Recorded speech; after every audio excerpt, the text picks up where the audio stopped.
영하 25도, 철조망에 걸린 그녀의 다리에서 피가 흘러내리고 있었습니다. 뒤에서는 분변의 울음소리가 점점 가까워지고 있었어요.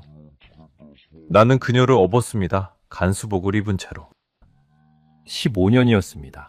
내가 그곳에서 사람을 감시하고 가두고 때로는 죽음을 지켜본 시간. 나는 감정이 없는 사람이었어요.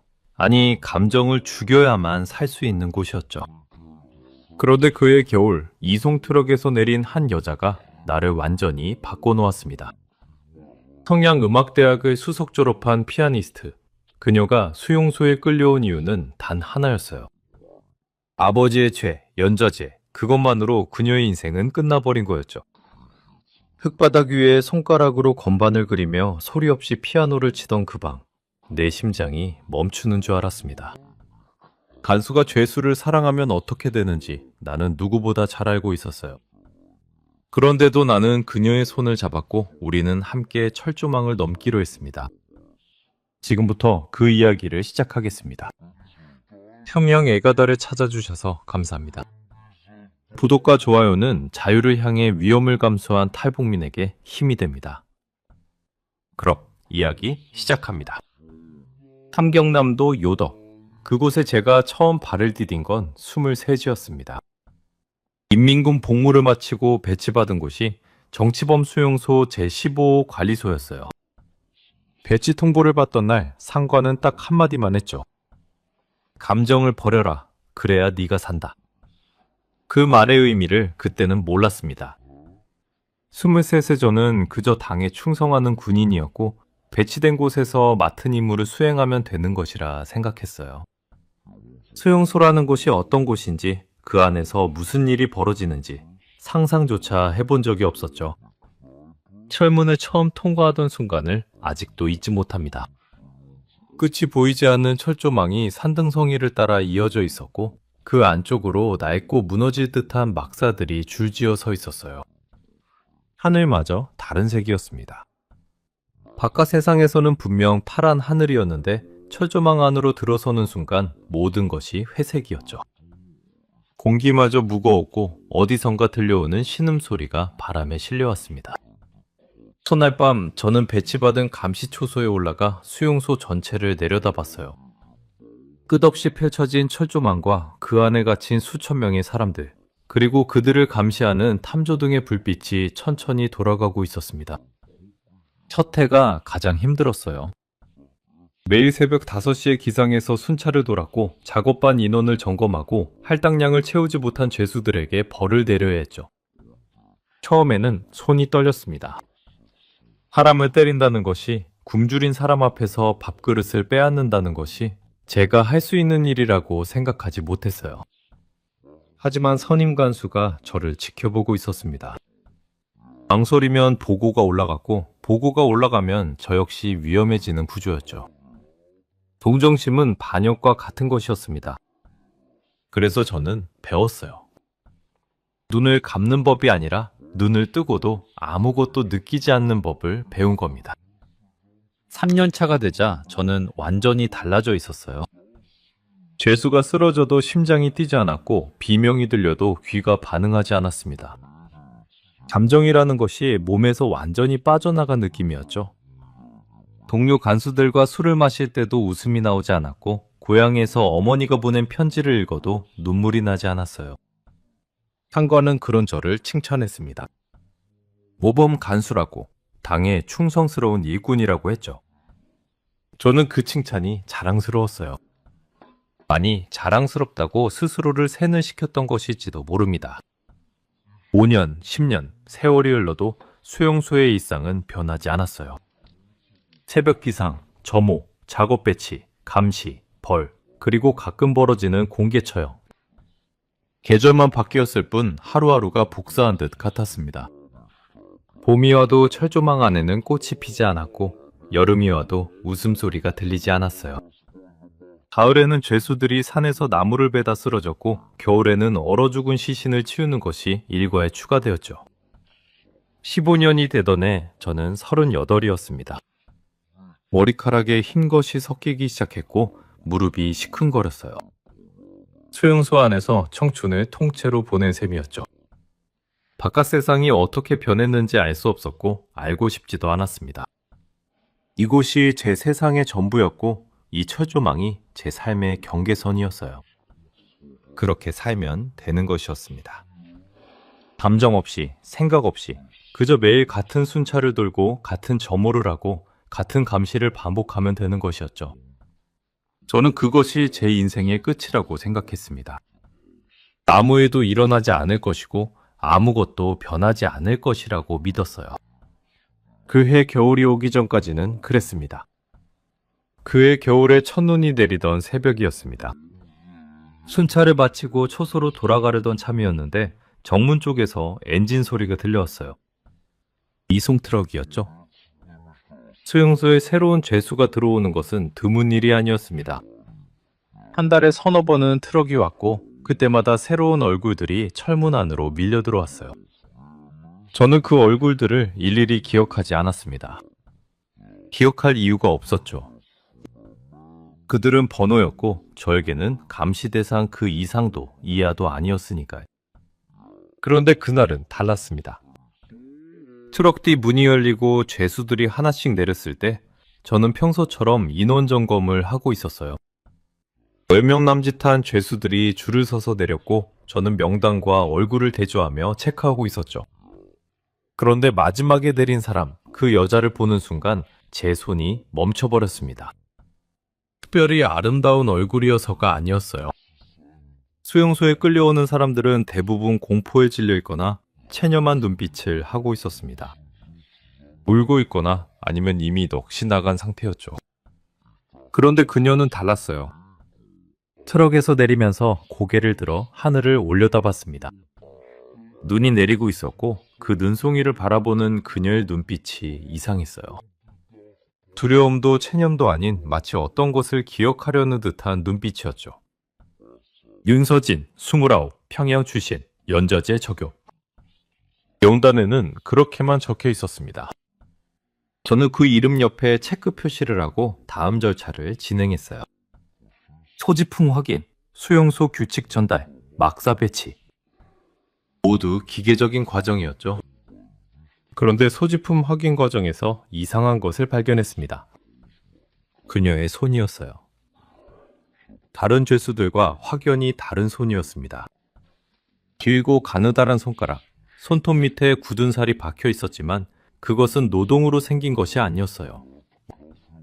오랜 시간 무언가를 반복적으로 눌러온 사람의 손이었죠. 저는 그 순간에는 그것이 무엇을 의미하는지 몰랐습니다. 막사 배치를 마치고 돌아서는데 그녀가 제 등 뒤에서 말했어요. 여기서는 하늘도 다른 색이로군요. 그 한마디에 저는 멈칫했습니다. 죄수가 간수에게 먼저 말을 거는 경우는 거의 없었어요. 특히 첫날에는 더욱 그랬죠.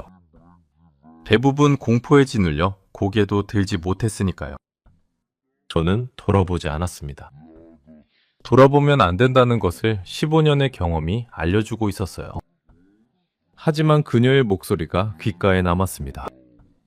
차갑지도 떨리지도 않은 담담하면서도 어딘가 슬픈 목소리였죠. 초소로 돌아와 순찰 일지를 작성하는데 펜이 움직이지 않았어요. 이상한 일이었습니다. 15년간 단 한 번도 일지 작성에서 막힌 적이 없었거든요. 날짜, 시간, 이상 유무, 특이사항, 늘 같은 내용을 반복해서 적어왔죠. 그런데 그날은 특이사항 칸에 뭔가를 적어야 할 것 같으면서도 무엇을 적어야 할지 몰랐습니다. 결국 평소처럼 특이사항 없음이라고 적었어요. 하지만 그것은 거짓말이었죠. 분명 무언가 특이한 일이 있었습니다. 다만 그것을 어떤 단어로 설명해야 하는지 제가 몰랐던 거예요. 그날 밤 좁은 간수 숙소의 침대에 누워 천장을 바라봤습니다. 15년 동안 같은 천장을 봐왔지만 그날따라 유난히 잠이 오지 않았어요. 여기서는 하늘도 다른 색이로군요. 그 말이 자꾸 머릿속을 맴돌았습니다. 그녀는 왜 그런 말을 했을까? 무엇을 보고 자란 사람이길래 수용소의 하늘이 다르다는 것을 첫눈에 알았을까? 저는 15년 동안 이곳의 하늘이 다르다는 것을 한 번도 느끼지 못했어요. 많이 느끼지 못한 것이 아니라 느끼는 것 자체를 그만둔 것이었죠. 그 차이를 깨닫는 순간 가슴 한쪽이 미세하게 흔들리는 것을 느꼈습니다. 15년 만에 처음 느끼는 감각이었어요. 저는 그것이 두려웠습니다. 서진이 수용소에 들어온 지 사흘째 되던 날, 저는 보위부에서 내려온 그녀의 서류를 확인할 기회가 있었습니다. 간수 주임으로서 새로 배치된 죄수의 신상 파악은 제 업무 중 하나였어요. 서류처를 펼치는 순간 저는 예상치 못한 내용에 눈이 멈춰버렸죠. 윤서진, 1974년 평양 출생, 평양음악대학 피아노과 수석 졸업, 만수대 예술극장 소속 피아니스트. 아버지 윤태혁은 외교부 소속 외교관으로 유럽 주재 근무 중 망명을 시도하다 발각, 체포 후 총사령 집행. 어머니 김영숙은 이송중 심장마비로 사망. 연자제에 의거, 직계가족 전원, 정치범 수용소 수감 처분. 서류에는 사진이 2장 첨부되어 있었습니다. 한 장은 만수대 예술극장 무대 위에서 피아노를 연주하는 서진의 모습이었어요. 검은 드레스를 입고 그랜드 피아노 앞에 앉은 그녀의 모습은 지금 수용소에서 보는 모습과 같은 사람이라고 믿기 어려울 정도였죠. 조명을 받으며 건반 위를 달리는 손가락, 음악에 몰입한 표정. 그것은 완전히 다른 세계의 사람이었습니다. 두 번째 사진은 가족 사진이었어요. 아버지, 어머니, 그리고 서진. 셋 다 환하게 웃고 있었고 배경에는 평양의 깨끗한 아파트 거실이 보였습니다. 평범하고 행복한 가족의 모습이었죠. 그 사진 속 웃음이 지금 어디로 갔는지 생각하니 이상한 기분이 들었어요. 아버지의 망명 시도가 발각된 것은 불과 2달 전의 일이었다고 서류에 적혀 있었습니다. 유럽의 어느 나라 주재 북한 대사관에서 근무하던 윤태혁이 현지 정보기관과 접촉한 정황이 포착되었고 뷰웨이브가 즉각 소환 명령을 내렸어요. 그는 도주를 시도했지만 실패했고 평양으로 압송되어 비공개 군사재판을 거쳐 총사령에 처해졌습니다. 재판이라고 부를 수 있는 것인지도 의문이었죠. 서류에 따르면 체포부터 처형까지 걸린 시간은 고작 열흘이었으니까요. 어머니 김영숙은 남편의 체포 소식을 듣고 이틀 만에 보위부 요원들에 의해 끌려갔습니다. 수용소로 이송되는 트럭 안에서 심장마비를 일으켰고 도착하기도 전에 숨을 거뒀다고 기록되어 있었어요. 하지만 저는 그 기록이 사실인지 의심스러웠습니다. 이송 중 사망이라는 기록 뒤에 어떤 진실이 숨어 있는지 15년 동안 수용소에서 일하며 수없이 바운터였죠. 서진은 그 사실을 알고 있을까? 어머니가 정말 심장마비로 죽은 건지 아니면 다른 무언가가 있었는지 알고 있다면 그 무게를 어떻게 견디고 있는 걸까? 서류를 덮고 나서도 한참 동안 자리에서 일어나지 못했습니다. 연좌제, 그 2글자가 유난히 무겁게 느껴졌어요. 사실 연좌제로 끌려온 사람들은 수용소에서 흔했습니다. 본인이 무슨 죄를 지은 것이 아니라 가족 중 누군가가 죄를 지었다는 이유만으로 3대가 함께 수감되는 것이 이곳의 법이었죠. 할아버지가 한 말 한마디 때문에 손자가 수용소에서 태어나 죽는 경우도 봤습니다. 저는 그것을 당연하게 받아들여 왔어요. 당의 결정이니까, 체제를 위한 것이니까 그렇게 생각하면 편했죠. 그런데 서진의 서류를 읽고 나니 그 당연함에 처음으로 금이 가는 느낌이었습니다. 피아니스트였어요. 무대 위에서 음악을 연주하던 사람이었죠. 그녀가 무슨 죄를 지었습니까? 아버지가 망명을 시도한 것이 그녀의 죄였을까요? 그녀가 아버지의 계획을 알기나 했을까요? 서류 어디에도 서진 본인의 범죄 사실은 기록되어 있지 않았습니다. 오직 아버지의 죄, 연좌제 적용, 그것뿐이었어요. 저는 서류처를 다시 캐비닛에 넣고 자물쇠를 잠갔습니다. 그리고 다짐했어요. 잊어버리자. 이건 내가 신경 쓸 일이 아니다. 그녀는 그저 수많은 죄수 중 한 명일 뿐이다. 15년 동안 해왔던 것처럼 감정을 지우고 임무에 집중하면 되는 것이었죠. 하지만 그 다짐이 지켜질 수 없다는 것을 그때의 저는 아직 몰랐습니다. 무대 위에서 피아노를 치던 사진 속 그녀의 모습이 자꾸만 머릿속에 떠올랐고 그 이미지 위로 수용소 흙바닥에 주저앉은 지금의 그녀가 겹쳐 보였어요. 그 간극이 너무 잔인했습니다. 그리고 그 잔인함을 느끼고 있다는 사실 자체가 15년 만에 제 안에서 무언가가 깨어나고 있다는 증거였죠. 서진이 배치된 곳은 삼작업반이었습니다. 수용소 북쪽 산비탈에서 석탄을 캐는 작업반이었는데 수용소 내에서도 가장 고된 노동으로 알려진 곳이었어요. 하필이면 그곳이 제 순찰구역이었죠. 매일 아침 7시 작업반이 출발하기 전에 임원 점검을 하고 작업 현장까지 인솔한 뒤 하루 종일 감시를 서는 것이 제 임무였습니다. 서진을 매일 볼 수밖에 없는 구조였어요.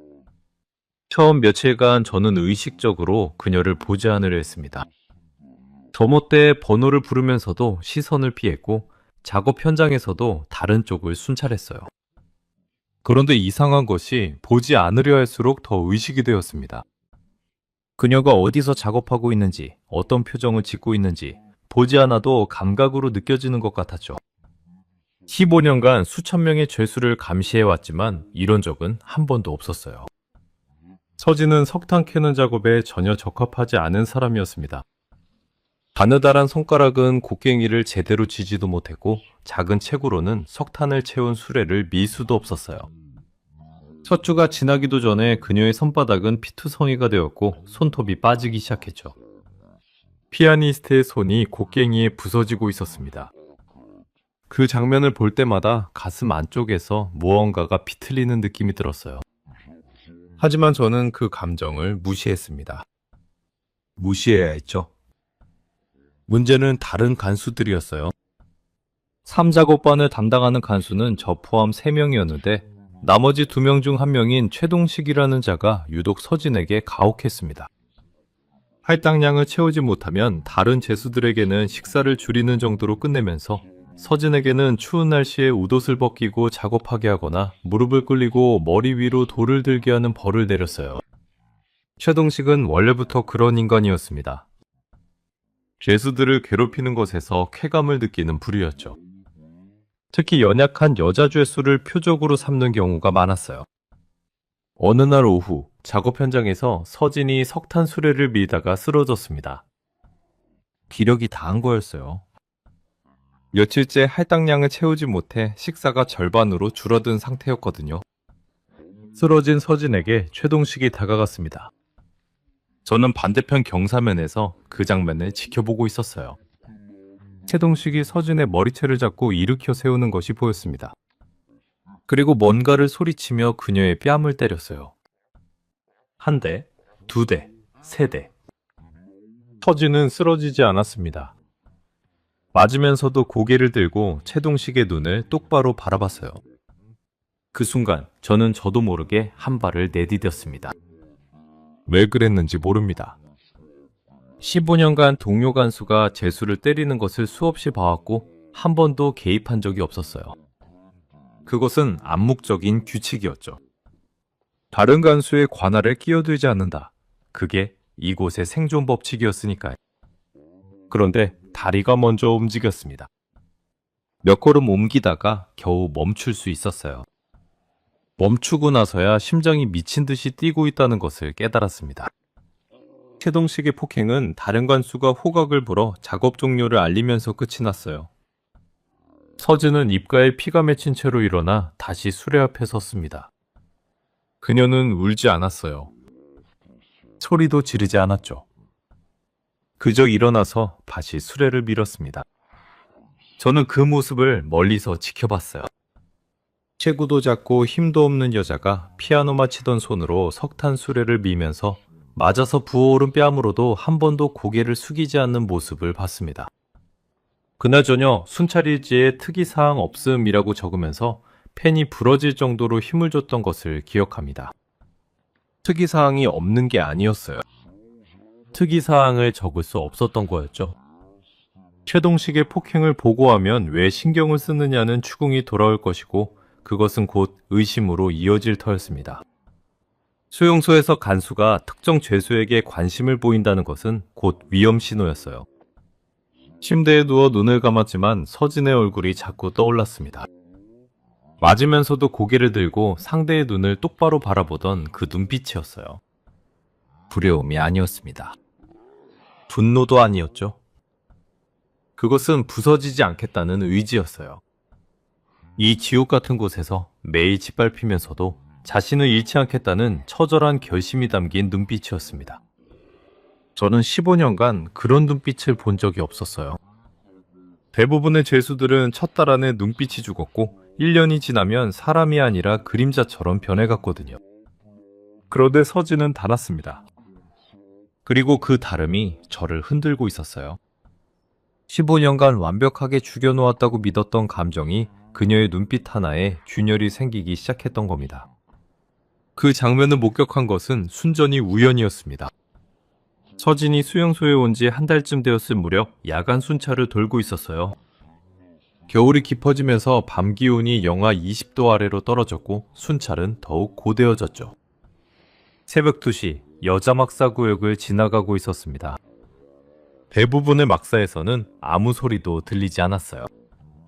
하루 종일 혹독한 노동에 시달린 죄수들은 누우면 죽은 듯이 잠들었으니까요. 그런데 3번 막사 앞을 지날 때였습니다. 창문 틈으로 희미한 움직임이 보였어요.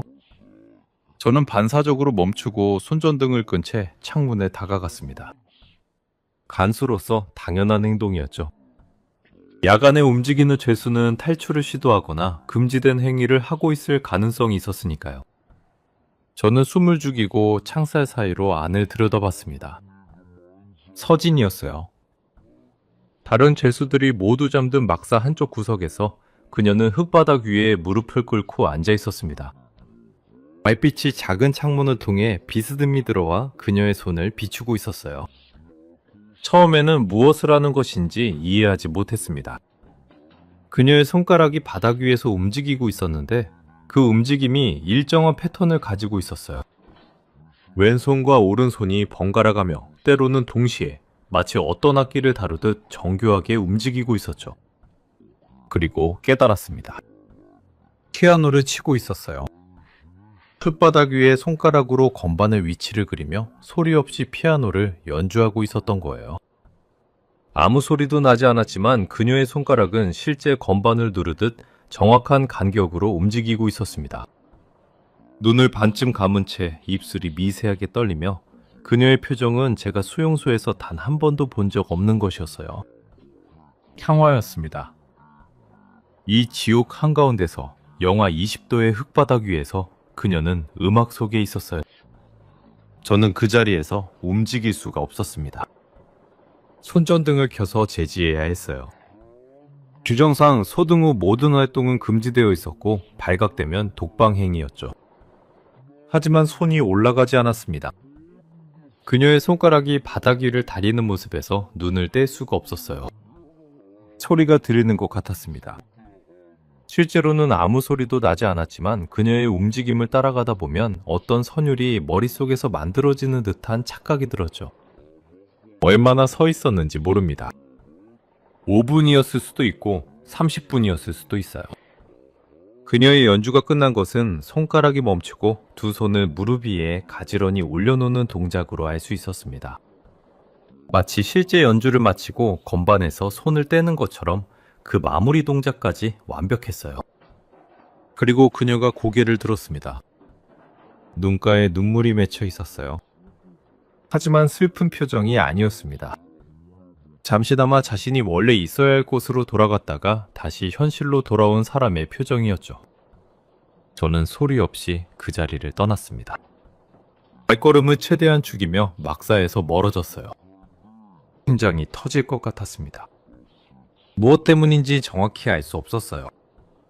규율을 위반한 죄수를 목격하고도 보고하지 않았다는 죄책감 때문인지 아니면 그 장면 자체가 주는 충격 때문인지 혼란스러웠습니다. 초소로 돌아와 의자에 앉았을 때 저는 제 손이 떨리고 있다는 것을 깨달았어요. 15년이었습니다. 15년 동안 저는 이곳에서 인간의 모든 비참함을 봐왔어요. 굶주림, 폭행, 죽음, 공포, 그 모든 것을 보면서 아무것도 느끼지 않는 사람이 되었죠. 그런데 흙바닥 위에서 소리 없이 피아노를 치는 여자 하나가 15년간 쌓아올린 저의 벽에 금을 내버렸습니다. 그것은 비참함이 아니었어요. 비참함이라면 저는 익숙했을 겁니다. 그것은 아름다움이었습니다. 이 지옥 한가운데서 피어난 있어서는 안 되는 아름다움이었어요. 그날 이후 야간 순찰 때마다 3번 막사 앞에서 발걸음이 느려졌습니다. 매번 볼 수 있는 것은 아니었어요. 하지만 일주일에 서너 번 달빛이 드는 밤이면 서진은 흙바닥 위에서 피아노를 쳤습니다. 어떤 밤에는 빠르고 격렬한 곡을, 어떤 밤에는 느리고 슬픈 곡을 연주하는 것 같았어요. 물론 소리는 들리지 않았죠. 하지만 그녀의 손가락 움직임과 표정의 변화만으로도 어떤 종류의 음악인지 느낄 수 있었습니다. 저는 창문 밖에서 어둠 속에서 숨을 죽이고 그녀의 연주를 지켜봤어요.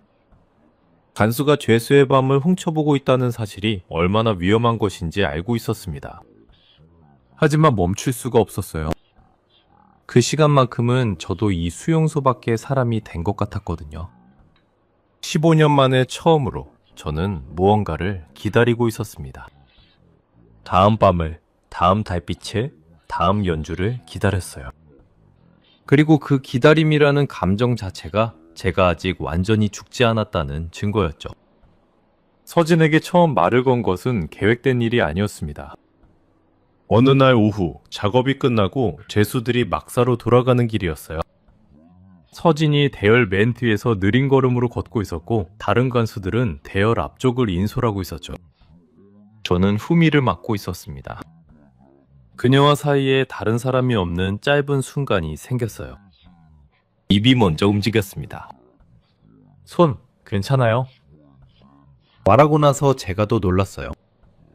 왜 그런 말을 했는지 스스로도 이해할 수 없었습니다. 서진이 고개를 살짝 돌려 저를 봤어요. 놀란 표정이었죠. 단수가 죄수에게 안부를 묻는 일은 이곳에서는 있을 수 없는 일이었으니까요. 그녀는 아무 대답 없이 다시 앞을 바라보며 걸었습니다. 저도 더 이상 말하지 않았어요. 그것으로 끝이라고 생각했죠. 그런데 다음 날이었습니다. 같은 시간, 같은 상황이 만들어졌어요. 대열 후미에서 서진과 잠깐 거리가 생긴 순간 그녀가 먼저 입을 열었습니다. 손은 이미 망가졌어요, 오래전에. 그 한마디를 듣는 순간 가슴이 쿵 내려앉는 느낌이었습니다. 피아니스트의 손이 망가졌다는 말이 단순한 신체적 사실을 넘어서 그녀의 모든 것이 부서졌다는 고백처럼 들렸어요. 그 이후로 우리 사이의 짧은 대화가 시작되었습니다. 매번 같은 패턴이었어요. 작업 후 복귀 시간, 대열 후미에서 다른 간수들의 시선이 닿지 않는 몇십 초 동안만 가능했죠. 한 번에 주고받을 수 있는 말은 한두 마디가 전부였습니다. 위험하다는 것을 둘 다 알고 있었어요. 오늘 할당량은 채웠어요. 제가 물으면 그녀는 짧게 대답했습니다. 네, 겨우요. 또는 아니요, 내일 벌을 받겠죠. 그것이 전부였어요. 하지만 그 짧은 말 한마디가 제 하루를 완전히 바꿔놓았습니다. 아침에 눈을 뜨면 오늘은 무슨 말을 할 수 있을까 생각했고 저녁이 되면 오늘 나눈 한마디를 수십 번 되새겼어요. 대화가 조금씩 길어지기 시작한 것은 한 달쯤 지나서였습니다. 복귀 대회뿐만 아니라 작업 현장에서도 기회를 만들었어요. 서진이 작업하는 구역 근처를 순찰하며 잠깐 멈추는 방식이었죠. 다른 간수들 눈에는 그저 감시하는 것처럼 보이게 하면서 실제로는 나직한 목소리로 몇 마디를 나눴습니다. 밤에 피아노 치는 거 알고 있어요? 제가 그 말을 꺼냈을 때 서진의 표정이 처음으로 크게 변했습니다. 공포였어요. 보고하실 건가요? 그녀의 목소리가 떨렸습니다. 저는 고개를 저었어요. 아니요, 그럴 생각 없어요. 그때 서진이 저를 바라본 눈빛을 저는 평생 잊지 못할 겁니다. 경계와 의심, 그리고 아주 작은 한 줌의 안도가 뒤섞인 눈빛이었어요. 그 대화 이후 서진의 태도가 조금씩 변했습니다. 여전히 조심스러웠지만 제 눈을 피하지 않게 되었어요. 가끔은 대열에서 걸으며 아주 작은 목소리로 먼저 말을 건네기도 했죠. 오늘 하늘이 좀 맑더라고요. 그런 사소한 말이었지만 이곳에서는 그 사소한 말 한마디가 목숨을 걸어야 가능한 것이었습니다. 어느 날은 이런 대화를 나눴어요. 피아노가 그리워요. 서진이 말했습니다. 손가락이 기억하고 있거든요. 건반의 감촉을. 그래서 밤마다 치는 거예요. 치지 않으면 손가락이 잊어버릴까봐. 손가락이 잊어버리면 정말 모든 것이 끝나는 거니까요. 그 말을 듣는 순간 목이 메었습니다. 그녀에게 피아노는 단순한 악기가 아니었어요. 자기 자신을 잃지 않기 위한 마지막 끈이었던 거죠. 서진도 저에게 물었습니다. 왜 친절하세요? 다른 간수들과 다르게. 저는 대답하지 못했어요. 솔직히 저도 그 이유를 몰랐으니까요. 아니, 알고 있었는지도 모릅니다. 다만 그것을 인정하는 것이 두려웠어요.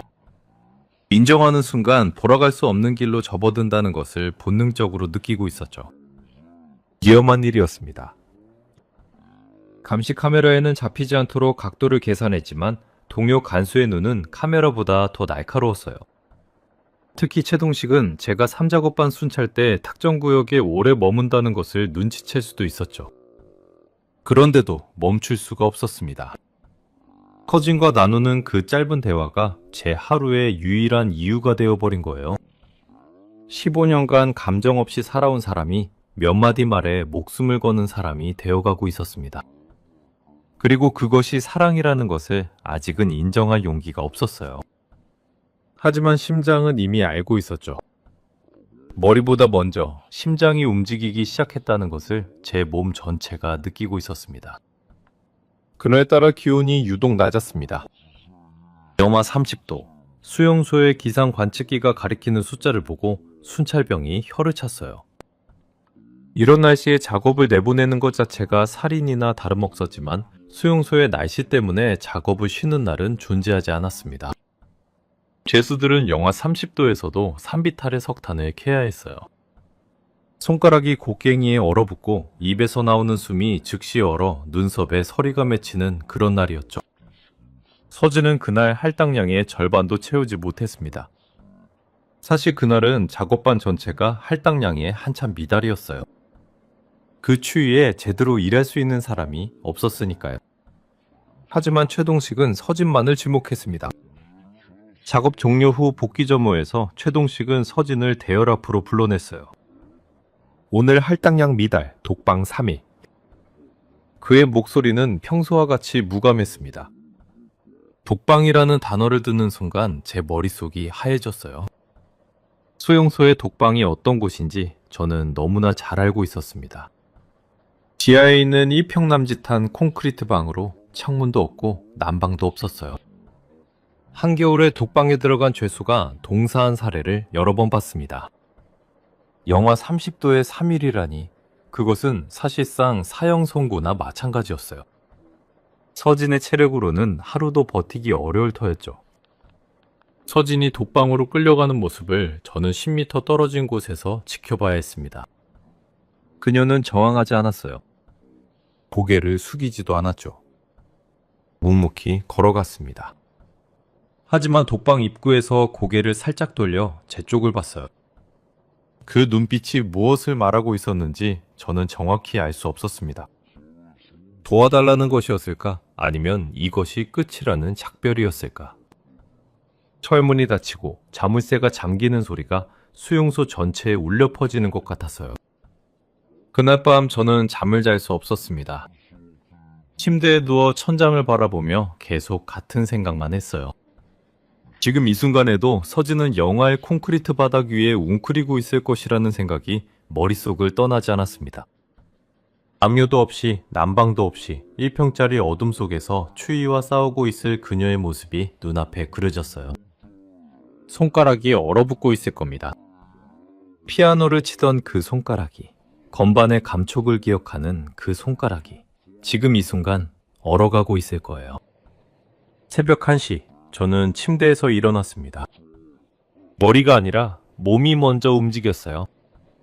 간수 숙소에 비상담요 한 장을 꺼내고 저녁에 먹다 남긴 옥수수빵 2개를 주머니에 넣었습니다. 그리고 어둠 속으로 나갔어요. 야간 순찰 중인 것처럼 위장하며 독방구역으로 향했습니다. 심장이 목구멍까지 올라와 있었어요. 발각되며 끝이라는 것을 알고 있었습니다.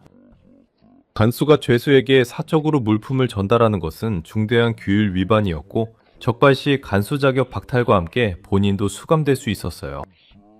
독방구역에 도착했을 때 감시를 서고 있어야 할 당직 간수가 보이지 않았습니다.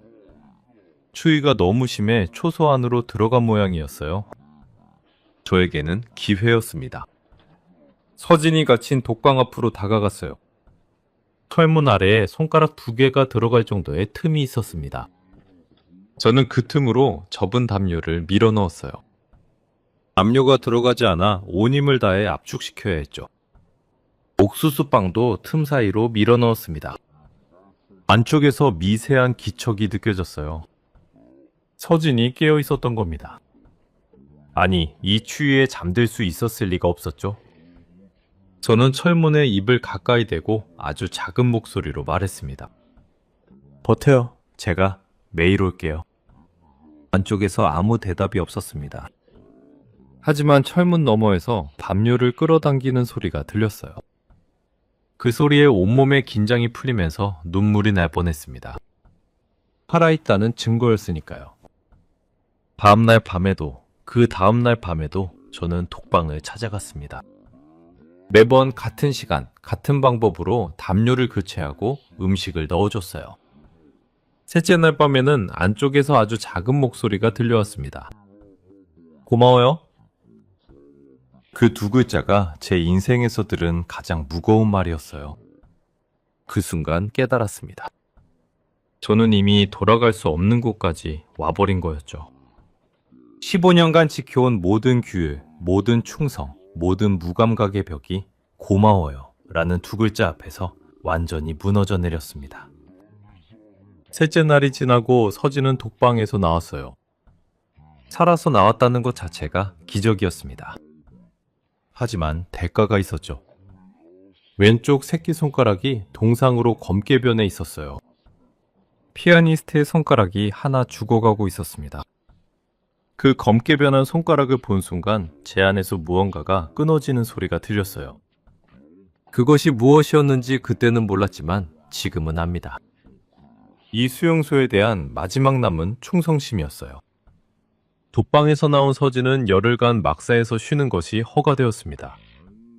동상치료라는 명목이었지만 실제로 치료라고 할 수 있는 것은 없었어요. 수용소 의무실에는 소독약과 붕대 정도밖에 없었고 동상이 걸린 손가락은 결국 스스로 회복되거나 썩어 떨어지거나 둘 중 하나였죠. 서진의 왼쪽 새끼손가락은 검게 변한 채 감각을 잃어가고 있었습니다. 저는 그 열흘을 이용했어요. 서진이 막사에 있는 동안 다른 간수들은 작업 현장에 나가 있었고 막사구역의 감시는 상대적으로 느슨했습니다. 저는 순찰 명목으로 3번 막사 근처를 배회하며 서진을 만났어요. 이전처럼 몇십 초가 아니라 몇 분씩 대화할 수 있는 시간이 생긴 거였죠. 물론 여전히 위험했지만 독방에서 살아 돌아온 뒤로 제 안에 무언가가 변했어요. 두려움보다 그녀를 보고 싶다는 마음이 더 커져버린 겁니다. 서진이 독방에서 나와 처음 저를 봤을 때의 표정을 잊을 수 없습니다. 막사 뒤편 좁은 공터에서 마주쳤어요. 서진은 담요를 두른 채 벽에 기대어 앉아 있었고 저는 순찰하는 척 그 앞을 지나갔죠. 눈이 마주쳤습니다. 그리고 서진이 웃었어요. 아주 작은 입꼬리만 살짝 올라가는 미소였지만 그것은 제가 38회 동안 본 미소 중 가장 아름다운 것이었습니다. 그 미소 하나에 제 안에서 15년간 얼어붙어 있던 것이 녹기 시작했어요. 가슴 한가운데에서 따뜻한 무언가가 퍼져나가는 느낌이었습니다. 처음에는 그것이 무엇인지 몰랐어요. 제 인생에서 한 번도 경험해 본 적이 없는 감각이었으니까요. 수용소에서 태어나다시피 한 저에게 따뜻한 감정이라는 것은 존재하지 않는 것이었습니다. 하지만 서진의 미소를 보는 순간 제 심장이 분명히 다른 방식으로 뛰기 시작했어요. 그 열흘 동안 우리는 조금씩 더 깊은 이야기를 나눴습니다. 서진은 평양에서의 삶을 조심스럽게 들려줬어요. 음악대학 시절 매일 8시간씩 연습하던 이야기, 첫 독주회에서 손이 떨려 건반을 잘못 누른 이야기, 아버지가 외교관으로 해외에 나갈 때마다 몰래 가져다 주던 외국 악보 이야기. 그녀가 말할 때면 눈이 반짝였어요. 수용소의 그 어떤 죄수에게서도 본 적 없는 빛이었죠. 저도 제 이야기를 했습니다. 처음이었어요. 15년간 누구에게도 한 적 없는 이야기를 서진에게는 할 수 있었습니다. 함경남도 시골 마을에서 태어난 것, 아버지가 일찍 돌아가시고 어머니 혼자 저를 키운 것, 군대에 가서 처음 배를 채워본 것, 수용소에 배치되던 날의 공포. 서진은 제 이야기를 들으며 한 번도 고개를 돌리지 않았어요. 그녀의 눈이 제 말 한마디 한마디를 받아들이고 있었습니다. 누군가 내 말에 귀를 기울인다는 것이 그것만으로도 세상이 달라 보였어요. 어느 날 서진이 물었습니다. 왜 저를 도와주세요? 위험한 일인 거 아시잖아요. 저는 한참을 대답하지 못했어요. 왜냐고 물으면 뭐라고 해야 합니까? 저도 그 이유를 정확히 모르겠어요. 다만 당신이 독방에서 죽을 수도 있다고 생각했을 때 저는 제 목숨 따위는 아무래도 좋았습니다. 서진이 저를 바라봤어요. 오랫동안 말없이 바라봤습니다. 그리고 동상에 걸린 왼손을 내밀었어요. 검게 변한 새끼손가락이 보였습니다. 이 손가락은 이제 못 쓰게 됐어요. 피아니스트에게 손가락 하나를 잃는 건 세상을 잃는 것과 같죠. 근데 이상하게도 그게 그렇게 슬프지만은 않아요. 이 손가락 덕분에 당신이 누구인지 알게 됐으니까요. 그 순간 저는 눈물이 났습니다. 38의 인생에서 처음 흘리는 눈물이었어요. 15년간 공개 처형을 봐도 죄수가 굶어 죽어도 한 방울도 나오지 않던 눈물이 그녀의 말 한마디에 쏟아져 나온 거였죠. 저는 급히 고개를 돌렸습니다. 간수가 우는 모습을 보여서는 안 되었어요. 하지만 서진이 제 소매를 잡았습니다. 울어도 돼요? 여기서는 아무도 안 봐요. 그 열흘이 끝나갈 무렵 저는 확신했습니다. 이것이 사랑이라는 것을. 책에서 읽은 적도 누군가에게 들은 적도 없는 감정이었지만 이것 외에 다른 이름으로 부를 수 있는 것이 없었어요. 간수가 죄수를 사랑한다. 그것이 얼마나 미친 짓인지 저는 알고 있었습니다. 발각되면 둘 다 죽는다는 것도 알고 있었어요. 하지만 심장은 머리의 명령을 듣지 않았습니다. 이미 움직이기 시작한 심장은 멈출 줄을 몰랐어요. 서진도 같은 마음이라는 것을 저는 느낄 수 있었습니다. 말로 확인하지 않아도 눈빛으로 알 수 있었어요. 그녀가 저를 바라보는 눈에 담긴 것은 더 이상 경계나 감사가 아니었습니다. 그것은 제 안에 있는 것과 같은 종류의 빛이었어요. 수용소라는 지옥 한가운데서 간수와 죄수라는 넘을 수 없는 벽 사이에서 우리 둘의 심장은 같은 방향으로 뛰고 있었습니다. 그리고 그 심장 소리가 곧 우리를 가장 위험한 길로 이끌게 될 것이라는 것을 그때의 저는 아직 모르고 있었어요. 서진이 막사 복귀한 뒤 다시 작업반에 투입되었습니다. 동상에 걸린 손가락은 결국 두 번째 마디 아래에서 잘라내야 했어요. 수용소 의무실에서 마취도 없이 진행된 절단이었죠. 서진은 비명을 지르지 않았다고 들었습니다. 이를 악물고 견뎠다고 했어요. 그 이야기를 전해 들었을 때 저는 순찰초소에서 벽을 주먹으로 내리쳤습니다. 아무도 없는 곳에서 소리도 내지 못하고 그저 콘크리트 벽에 주먹을 부딪힐 수밖에 없었어요. 손가락 하나를 잃고도 서진은 흙바닥 위의 연주를 멈추지 않았습니다. 야간 순찰 때 확인했어요. 9개의 손가락으로 여전히 소리 없는 피아노를 치고 있었죠. 그 모습을 보면서 저는 생각했습니다. 이 여자를 이곳에서 꺼내야 한다고, 이 여자가 이곳에서 죽게 놔둘 수는 없다고. 하지만 그 생각은 아직 구체적인 계획이 아니었어요. 그저 가슴속에서 끓어오르는 절박한 감정이었을 뿐이었죠.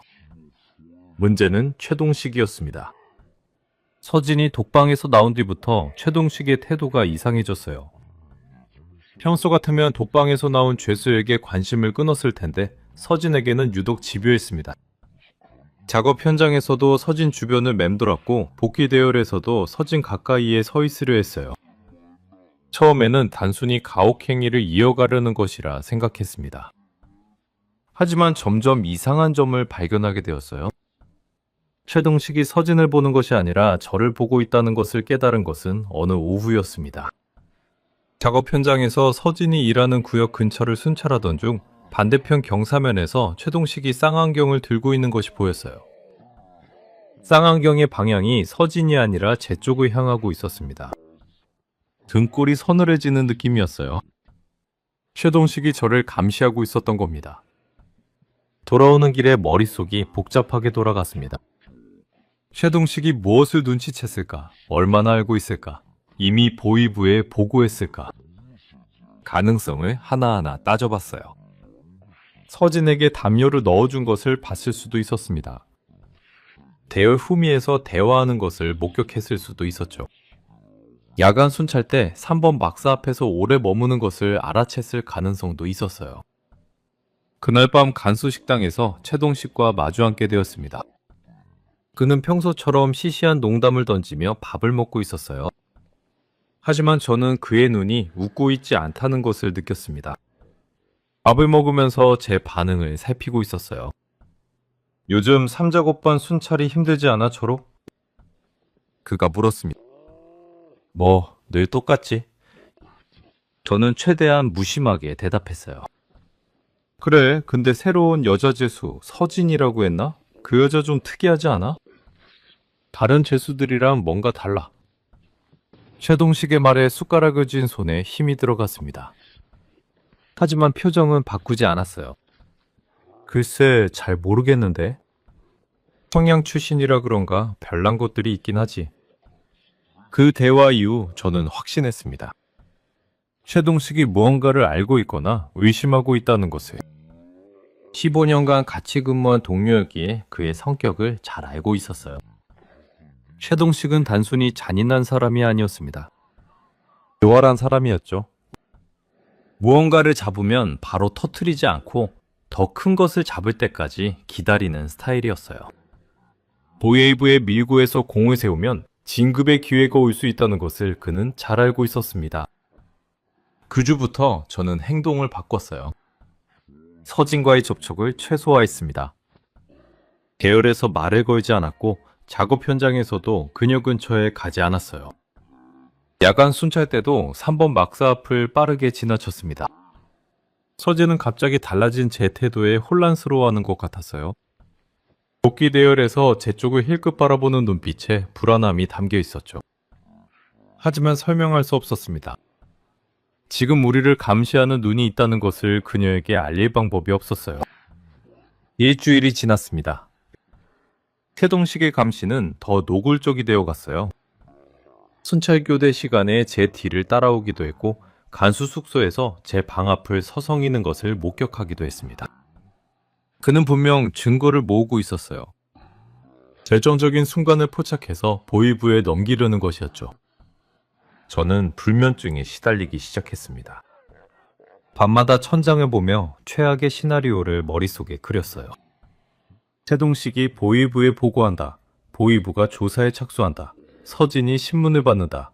저도 체포된다. 그 끝에 있는 것은 공개 처형이었습니다. 그런 밤 중 하나였어요. 새벽 3시 잠이 오지 않아 뒤척이고 있었는데 복도에서 발소리가 들렸습니다. 제 방 앞에서 멈추더니 잠시 후 다시 멀어졌어요. 최동식이었습니다. 확인할 필요도 없었어요. 저는 이불 속에서 주먹을 꽉 쥐었습니다. 시간이 없다는 것을 깨달았어요. 최동식이 충분한 증거를 모으기 전에 무언가를 해야 했습니다. 하지만 무엇을 해야 하는지 그때까지만 해도 명확하지 않았어요. 단지 하나만은 분명했습니다. 서진을 이곳에 남겨둔 채로는 아무것도 해결되지 않는다는 것이었죠. 최동식의 감시가 계속되던 어느 날 수용소 전체에 긴급 소집 명령이 내려졌습니다. 공개 처형이 집행된다는 통보였어요. 모든 간수와 죄수가 중앙광장에 집합해야 했죠. 수용소에서 공개 처형은 1년에 서너 번 있는 일이었지만 매번 그것은 수용소 전체를 공포로 얼어붙게 만드는 행사였습니다. 저는 간수 대열에 서서 광장을 바라봤어요. 수천 명의 죄수가 줄을 맞춰 무릎을 꿇고 앉아 있었고 그 앞에 나무 기둥 3개가 세워져 있었습니다. 기둥에 묶일 사람은 3명이었어요. 탈출을 시도했다가 잡힌 죄수 2명과 그들을 도운 혐의를 받는 죄수 1명이었습니다. 3명 모두 남자였고 이미 신문 과정에서 형체를 알아보기 힘들 정도로 망가져 있었어요. 처형 집행관이 죄목을 읽어내려갔습니다. 반영명 행위, 수용소 탈출 기도, 체제 전복 음모. 형식적인 절차였어요. 이미 결과는 정해져 있었으니까요. 죄목 낭독이 끝나고 3사람이 기둥에 묶였습니다. 저는 15년간 이 장면을 수십 번 봐왔어요. 처음에는 구역질이 났고 몇 년이 지나면서 아무 감정도 느끼지 못하게 되었죠. 하지만 그날은 달랐습니다. 총성이 울리기 직전 저는 무의식적으로 죄수 대열 속에서 서진을 찾았어요. 3번째 줄 끝에서 2번째에 앉아 있었습니다. 그녀의 얼굴을 봤어요. 눈을 뜨고 있었지만 처형대를 보고 있는 것이 아니었습니다.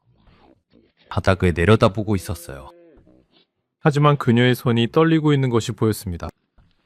무릎 위에 올려놓은 2손이 미세하게 하지만 분명히 떨리고 있었어요. 9개의 손가락이 서로를 꽉 움켜쥐고 있었죠. 탕, 탕, 탕. 총성이 3번 울렸습니다. 3사람의 몸이 동시에 축 늘어졌어요. 광장에 정적이 흘렀습니다. 수천 명의 사람이 모여 있었지만 숨소리마저 들리지 않았어요. 공포가 공기 자체를 얼려버린 것 같았죠. 그 정적 속에서 저는 서진의 떨리는 손만을 바라보고 있었습니다. 그리고 생각했어요. 저 손이 떨리는 것은 지금 눈앞에서 벌어진 죽음 때문이 아니라 자신도 저렇게 될 수 있다는 공포 때문이라는 것을. 아니, 더 정확히는 우리 둘 다 저렇게 될 수 있다는 공포 때문이라는 것을 저는 알고 있었습니다. 처형이 끝나고 죄수들이 막사로 돌아가는 동안 저는 대열 옆에 서서 서진이 지나가는 것을 지켜봤어요. 그녀가 제 앞을 지나갈 때 잠깐 눈이 마주쳤습니다. 그 눈빛 속에 담긴 것은 공포만이 아니었어요. 질문이 담겨 있었습니다. 우리는 괜찮은 건가요? 라는 질문이었죠. 저는 아주 미세하게 고개를 끄덕였습니다. 그것이 제가 할 수 있는 전부였어요. 간수 숙소로 돌아와 세면대 앞에 섰습니다. 거울에 비친 제 얼굴을 봤어요. 창백했습니다. 15년간 공개 처형을 봐도 안색 하나 변하지 않던 사람이 그날은 핏기가 없었어요. 물로 얼굴을 씻으면서 생각했습니다. 탈출을 시도한 저 3사람은 잡혔어요. 계획이 발각되어 잡힌 겁니다. 그리고 기둥에 묶여 총살당했죠. 저것이 탈출 실패의 대가였습니다. 그것을 2눈으로 확인했어요. 하지만 이상하게도 그 장면이 저를 멈추게 하지 않았습니다. 오히려 반대였어요. 공개 처형을 보고 나서야 확실해진 것이 있었습니다. 서진과 함께 이곳에 남아있으면 최동식의 밀고로 결국 같은 운명을 맞게 된다는 것이었어요. 가만히 있어도 죽고 움직여도 죽는 상황이라면 차라리 움직이는 쪽을 택해야 했습니다. 앉아서 죽음을 기다리느니 뛰다가 죽는 편이 나았어요. 그날 밤 저는 처음으로 구체적인 생각을 했습니다. 탈출. 그 2글자가 머릿속에서 형태를 갖추기 시작했어요. 15년간 이 수용소의 모든 구조를 알고 있었습니다. 감시탑의 위치, 순찰교대 시간, 철조망의 약한 지점, 지뢰 매설 구간과 비매설 구간. 단수로서 알아야 하는 모든 정보가 제 머릿속에 있었어요. 그것을 탈출에 사용한다면 가능성이 전혀 없지는 않았습니다. 침대에 누워 천장을 보며 마음속으로 수용소의 지도를 그렸어요. 북쪽 철조망 3번째 구간, 감시탑 2개 사이의 사각지대, 순찰교대 후 약 7분간의 공백시간. 그 7분이면 철조망을 넘을 수 있었습니다. 문제는 그 뒤였어요. 철조망을 넘고 나면 산을 타야 했고 산을 넘으면 두만강이 나왔습니다. 겨울이면 두만강이 얼었어요. 얼어붙은 강을 건너면 중국이었죠. 그 모든 과정을 영하 25도의 겨울밤에 추격대를 피하면서 서진과 함께 해내야 했습니다. 미친 짓이었어요? 하지만 그 미친 짓 말고는 살 길이 없었죠. 최동식의 움직임이 급변한 것은 그로부터 며칠 뒤였습니다. 어느 날 오전 수용소 관리사무소에서 최동식이 보이부 연락장교와 함께 나오는 것을 제가 목격했어요. 두 사람은 무언가를 이야기하며 고개를 끄덕이고 있었고 최동식의 얼굴에는 공을 세운 사람 특유의 자신만만한 표정이 떠올라 있었습니다. 위장이 뒤틀리는 느낌이었어요. 최동식이 보이부와 접촉하고 있다는 것은 곧 보고가 올라가기 시작했다는 의미였죠. 점심시간 저는 평소와 다르게 관리사무소 근처를 서성였습니다. 혹시라도 추가 정보를 얻을 수 있을까 하는 생각이었어요. 관리사무소 창문이 약간 열려 있었고 안에서 대화 소리가 흘러나왔습니다. 최동식의 목소리였어요. 확실한 증거를 잡으면 바로 올리겠습니다. 박철호 간수가 특정 여자 죄수와 접촉하는 정황을 포착했습니다. 심장이 멈추는 것 같았어요. 확실한 증거라는 말은 아직 결정적인 증거는 없다는 뜻이기도 했지만 그것은 시간 문제일 뿐이었습니다. 그날 오후 작업 현장에서 저는 결심했습니다. 더 이상 미룰 수 없었어요. 서진에게 탈출 계획을 말해야 했습니다. 작업 종료 후 복귀 대열에서 최동식이 대열 앞쪽에 있는 것을 확인한 뒤 서진 옆으로 다가갔어요. 2주 안에 여기를 나가야 해요. 나와 함께. 아주 작은 목소리였지만 서진은 분명히 들었습니다. 그녀의 발걸음이 한순간 흐트러졌어요. 하지만 곧바로 다시 걸음을 맞추며 앞을 바라봤습니다. 고개를 돌리지 않은 채 입술만 움직였어요. 탈출이요? 네. 우리 둘 다 죽을 수도 있어요. 여기 남아도 죽어요. 서진은 한참 동안 아무 말이 없었습니다. 대열이 막사구역에 다다를 무렵 그녀가 말했어요. 같이 가겠습니다. 그 네 글자가 모든 것의 결정지었습니다. 같이 가겠습니다. 그 순간부터 저와 서진은 같은 배를 탄 거였어요. 함께 살거나 함께 죽거나 두 가지 결말밖에 남지 않았죠. 탈출 계획을 구체화하기 위해 저는 서진과 만날 장소와 시간을 정해야 했습니다. 낮에는 불가능했어요. 야간에도 위험했지만 밤이 유일한 기회였죠. 순찰 경로를 조정해서 자정 무렵 3번 막사 뒤편 창고 고물 사이에서 만나기로 했어요. 그곳은 감시 카메라의 사각지대였고 탐조등이 닿지 않는 어두운 공간이었습니다. 첫 번째, 미르에서 저는 서진에게 상황을 설명했습니다. 최동식이 우리를 감시하고 있고 보이부에 보고를 준비하고 있다는 것을. 서진의 얼굴이 어둠 속에서도 창백해지는 것이 느껴졌어요. 하지만 그녀는 무너지지 않았습니다. 어떻게 나가요? 그녀가 물었어요. 단도직입적이었죠. 저는 머릿속에 그려두었던 계획을 하나씩 설명했습니다.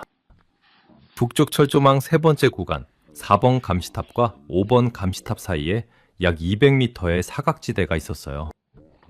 야간 순찰 교대 시간은 자정 정각과 새벽 2시, 교대 과정에서 약 7분의 공백이 발생했죠. 그 7분 안에 철조망을 절단하고 통과해야 했습니다. 철조망 너머에는 완충지대가 있었는데 지뢰 매설 구간과 비매설 구간이 있었어요. 15년간 지뢰 매설 작업에 참여해왔기에 비매설 구간의 위치를 정확히 알고 있었습니다. 완충지대를 빠져나가면 산림지대였고 산을 2개 넘으면 두만강이 나왔어요. 도보로 6시간 거리였습니다. 서진은 제 설명을 끝까지 들은 뒤 한 가지를 물었습니다. 성공할 확률이 얼마나 돼요? 저는 솔직하게 대답했어요. 높지 않아요. 하지만 여기 남아서 살 확률보다는 높습니다. 서진이 어둠 속에서 고개를 끄덕였어요. 그리고 제 손을 잡았습니다. 차가운 손이었어요. 9개의 손가락이 제 손을 꽉 쥐었습니다. 당신이 가는 곳이면 어디든 가겠어요. 저는 그 손을 놓지 않았습니다. 이 손을 잡고 철조망을 넘겠다고, 이 손을 놓지 않고 두만강을 건너겠다고 소리 없이 맹세했어요. 이후 열흘간 저는 밤마다 계획을 다듬었습니다. 필요한 물품 목록을 만들었어요. 철사 절단기는 간수 장비실에서 빼돌릴 수 있었고 방한복은 비상물자 창고에서 하나씩 가져왔습니다. 서진에게 줄 방한장갑과 모자도 확보했어요. 비상식량으로 옥수수빵과 냉동감자를 모았고 성냥과 작은 칼도 준비했습니다. 모든 것을 한꺼번에 가져가면 눈에 띄니까 매일 조금씩 간수 숙소 침대 밑에 숨겼어요. 탈출일은 보름 뒤 화요일 밤으로 정했습니다. 화요일은 감시병력이 가장 적은 날이었고 보름이면 준비를 마칠 수 있었어요. 그리고 한 가지 더, 그 무렵이면 두만강이 완전히 얼어붙을 터였습니다. 얼음 두께가 충분해야 두 사람의 체중을 버틸 수 있었으니까요. 모든 퍼즐이 맞춰지고 있었습니다. 남은 것은 그날 밤이 오기를 기다리는 것뿐이었어요. 탈출 이틀 전 예상치 못한 변수가 터졌습니다. 수용소 관리사무소에서 긴급 공지가 내려왔어요. 이틀 뒤 보이부 중앙감찰단이 수용소를 방문한다는 통보였습니다. 연례감찰이 아니라 특별감찰이라고 했어요. 단수들 사이에서 술렁임이 일었습니다. 특별감찰이라는 것은 무언가 구체적인 목적을 가지고 오는 것이었으니까요. 저는 즉시 최동식을 떠올렸습니다. 그가 보위부에 올린 보고가 감찰단 파견의 원인일 수 있었어요. 단수와 죄수 간의 부적절한 접촉이라는 보고가 올라갔다면 중앙에서 직접 확인하러 오는 것이 당연했죠. 피가 거꾸로 솟는 것 같았습니다.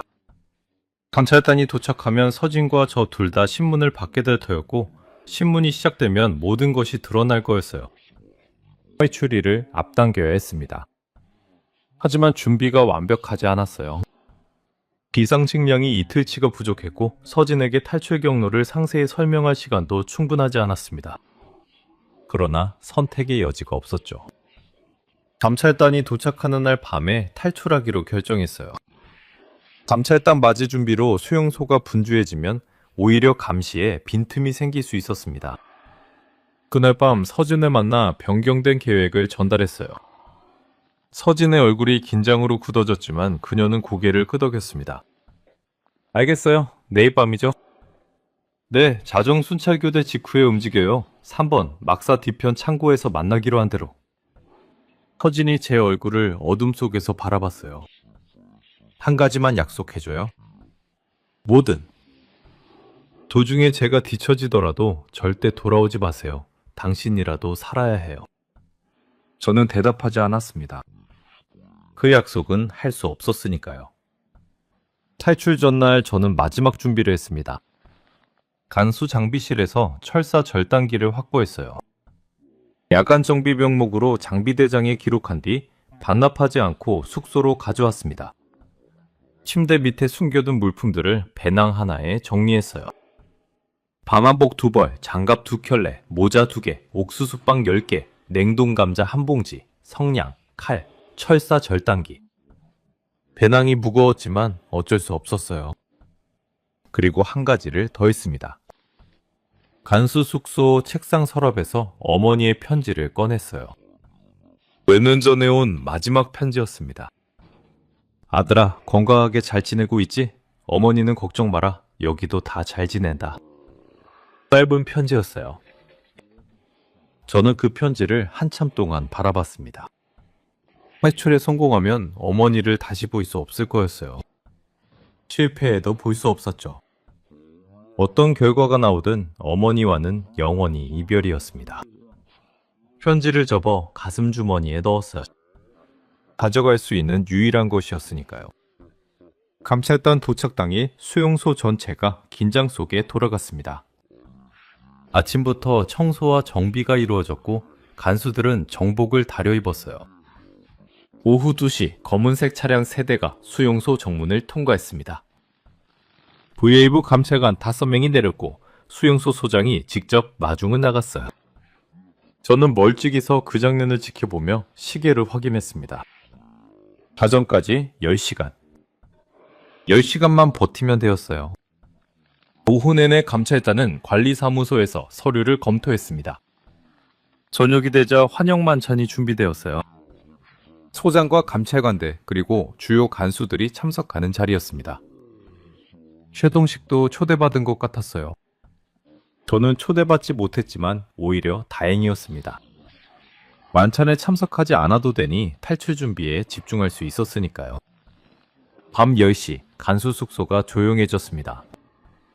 만찬에 간 동료들은 아직 돌아오지 않았고 야간 순찰조만 나가 있었어요. 저는 순찰 근무가 아닌 비번이었습니다. 침대에 누워 시간을 기다렸어요. 심장이 가슴 밖으로 튀어나올 것 같았습니다. 시계 초침 소리가 비정상적으로 크게 들렸어요. 밤 11시, 11시 반, 11시 50분. 저는 조용히 일어나 준비해둔 배낭을 어깨에 맸습니다. 단수복 위에 방아늘 틀을 걸치고 방불을 끈 채 복도로 나갔어요. 복도는 어두웠고 아무도 없었습니다. 숙소 뒤편 비상구를 통해 밖으로 나왔어요. 영하 25도의 밤 공기가 얼굴을 때렸습니다. 하늘에는 구름이 잔뜩 끼어 달빛도 별빛도 없었어요. 탈출에는 최적의 밤이었죠. 어둠 속에서 3번 막사 뒤편 창고를 향해 걸었습니다. 15년간 수천 번을 걸었던 길이었지만 그날 밤의 한 걸음 한 걸음은 완전히 다른 무게를 가지고 있었어요. 창고 건물 사이 어둠 속에서 작은 인기척이 느껴졌습니다. 서진이었어요. 약속대로 와 있었습니다. 어둠에 적응된 눈으로 그녀의 얼굴을 봤어요. 청백했지만 눈은 흔들리지 않고 있었습니다. 저는 말없이 준비해온 방한복과 장갑과 모자를 건넸어요. 서진이 빠르게 갈아입었습니다. 준비됐어요? 그녀가 말했어요. 저는 고개를 끄덕이고 시계를 봤습니다. 자정 2분 전이었어요. 교대가 시작되면 움직여야 했습니다. 멀리서 교대 호각 소리가 희미하게 들려왔어요. 지금이었습니다. 저는 서진의 손을 잡았어요. 차갑지만 단단한 9개의 손가락이 제 손을 움켜쥐었습니다. 그리고 우리는 어둠 속으로 달리기 시작했어요. 교대 호각이 울린 뒤 정확히 2분, 4번 감시탑과 5번 감시탑의 탐조등이 동시에 꺼졌습니다. 교대 과정에서 발생하는 순간적인 정전이었어요. 제가 15년간 관찰해온 패턴이었죠. 탐조등이 꺼진 그 순간 저는 서진의 손을 잡고 막사구역을 벗어나 북쪽 철조망을 향해 달렸습니다. 눈이 무릎까지 빠졌어요. 달린다기보다 눈 속을 헤치며 나아가는 것에 가까웠죠. 서진의 숨소리가 거칠어지는 것이 느껴졌습니다. 하지만 멈출 수 없었어요. 탐조등이 다시 켜지기 전에 철조망에 도달해야 했으니까요. 200m. 숫자로는 짧지만 영하 25도의 눈밭에서는 끝없이 먼 거리였습니다. 막사구역과 철조망 사이 개활지를 지나는 동안 저는 본능적으로 주변을 살폈어요. 왼쪽 4번 감시탑, 교대 중으로 불이 꺼져 있었습니다. 오른쪽 5번 감시탑, 마찬가지로 어두웠어요. 뒤쪽 막사구역, 조용했습니다. 감찰단 환영만찬으로 주요 간부들이 자리를 비운 것이 우리에게 유리하게 작용하고 있었어요. 철조망에 도착했을 때 시계를 확인했습니다. 교대 시작 후 4분이 경과한 상태였어요. 남은 시간은 3분이었습니다. 배낭에서 철사 절단기를 꺼냈어요. 장갑을 낀 손이 떨려서 절단기를 잡는 데 몇 초가 걸렸습니다. 첫 번째, 철사를 잘랐어요. 딸깍 하는 소리가 고요한 밤의 총성처럼 크게 울렸습니다. 심장이 멎는 줄 알았어요. 하지만 주변에서 반응은 없었습니다. 두 번째, 세 번째, 네 번째. 사람 하나가 빠져나갈 수 있는 구멍을 만들기 위해 최소 12가닥을 잘라야 했어요. 여덟 번째, 철사를 자르고 있을 때 서진이 제 어깨를 잡았습니다. 불빛이요. 5번, 감시탑 쪽에서 손전등 불빛이 움직이고 있었어요. 교대가 예상보다 빨리 끝난 것인지 아니면 순찰병이 이동하는 것인지 알 수 없었습니다. 손에 더 힘을 줘 절단 속도를 높였어요. 9, 10, 11, 12. 마지막 철사가 끊어지는 순간 제 손바닥에 뜨거운 통증이 느껴졌습니다. 장갑을 뚫고 철사 끝이 살을 찢은 거였어요. 하지만 신경 쓸 여유가 없었습니다. 서진이 먼저 구멍으로 들어갔어요. 체구가 작아서 비교적 쉽게 통과할 수 있었죠. 그 다음 제가 들어갔습니다. 배낭이 걸려서 몸을 비틀어야 했어요. 등에서 철사에 긁히는 느낌이 있었지만 무시하고 밀어붙였습니다. 철조망을 빠져나온 순간 5번 감시탑에 불이 켜졌어요. 탐조등이 천천히 회전하기 시작했습니다. 불빛이 우리가 있는 방향으로 돌아오고 있었어요. 엎드려요. 제가 서진을 눈 위로 끌어당기며 속삭였습니다. 둘 다 얼굴을 눈에 파묻었어요. 탐조등의 불빛이 머리 위를 지나갔습니다. 한 번, 두 번. 세 번째 회전 때 불빛이 우리 바로 옆을 스쳐 지나갔어요. 숨이 멎는 순간이었습니다. 하지만 불빛은 그대로 지나갔어요. 어두운 방한복이 눈 속에 묻힌 우리를 감시병이 발견하지 못한 겁니다. 탐조등이 반대편으로 돌아간 순간 다시 일어나 달렸습니다. 충지되었어요. 지뢰가 매설된 구간이었죠. 제 머릿속에 저장된 지뢰 배치도가 생존의 열쇠였습니다. 왼쪽으로 20걸음, 직진 15걸음, 오른쪽으로 10걸음. 한 발 한 발이 목숨을 건 도박이었어요. 서진이 정확히 제 발자국을 따라 걸었습니다. 제가 밟은 곳만 밟으며 제 등 뒤에 바짝 붙어 움직였어요. 완충지대를 빠져나가는데 약 10분이 걸렸습니다. 10분이 10시간처럼 느껴졌어요. 마지막 비매설 구간을 지나 산림지대에 진입한 순간 뒤에서 사이렌 소리가 울렸습니다. 수용소 전체에 탈출 경보가 발령된 거였어요. 갈린 철조망이 발견된 것이 분명했습니다. 사이렌 소리와 함께 군견을 짖는 소리가 들려왔어요. 추격이 시작된 겁니다. 저는 서진의 손을 더 세게 잡고 산으로 뛰었습니다. 나무 사이를 지그재그로 달렸어요. 군견의 추적을 교란하기 위해서였죠. 사전에 준비해둔 고춧가루를 뒤에 뿌리며 달렸습니다. 군견의 후각을 일시적으로 마비시키는 방법이었어요. 얼마나 효과가 있을지는 알 수 없었지만 할 수 있는 모든 것을 해야 했습니다. 첫 번째 산능선을 넘었을 때 총성이 울렸습니다. 탕, 탕, 탕. 우리를 향한 것인지 위협 사격인지 알 수 없었어요. 하지만 총알이 스치는 소리가 들리지 않았으니 아직 우리의 정확한 위치를 파악하지 못한 것이었죠. 계속 달렸습니다. 숨이 턱까지 차올랐고 다리가 풀리기 시작했어요. 서진은 더 힘들었을 겁니다. 그녀의 호흡이 거의 비명에 가까워지고 있었어요. 두 번째 산 능선을 오르다가 그 일이 벌어졌습니다. 서진의 발이 눈 속에 감춰진 나무 뿌리에 걸렸어요. 넘어지면서 몸이 경사면을 굴러내려갔습니다. 제가 뒤따라 내려갔을 때 서진은 바닥에 쓰러진 채 오른쪽 다리를 움켜쥐고 있었어요. 눈 위로 검붉은 피가 번지고 있었습니다. 넘어지면서 경사면의 잔해 철조망에 다리가 걸린 거였어요. 수용소 외곽에 무작위로 설치된 보조 철조망이었죠. 밤한복이 찢기고 살이 깊게 배어 있었습니다. 서진이 신음을 삼키며 말했어요. 가요. 나 놔두고 가요. 저는 대답하지 않았습니다. 배낭에서 붕대를 꺼내 재빨리 상처를 감았어요. 피가 붕대를 적셨지만 지혈은 되지 않았습니다. 시간이 없었어요. 뒤에서 군견 소리가 점점 가까워지고 있었습니다. 저는 서진을 등에 업었습니다. 반수복을 입은 채로 배낭을 앞으로 메고 부상당한 서진을 등에 업고 영하 25도의 산속을 달려야 했어요. 미친 짓이었습니다. 하지만 그녀를 두고 갈 수는 없었어요. 그 선택지는 처음부터 제 안에 존재하지 않았습니다. 서진을 얻고 산을 넘는 것은 인간의 한계를 시험하는 일이었습니다. 영하 25도의 바람이 얼굴을 칼로 베는 것처럼 핥히었고 무릎까지 빠지는 눈 속에서 한 발을 내딛는데 온 힘을 쏟아야 했어요. 서진의 체중이 등에 실려 있었고 앞가슴에는 배낭이 매달려 있었죠. 몸의 중심이 흔들릴 때마다 넘어질 것 같았지만 이를 악물고 버텼습니다. 넘어지면 다시 일어날 수 있을지 자신이 없었으니까요. 서진이 제 등 위에서 연신 미안하다고 했어요.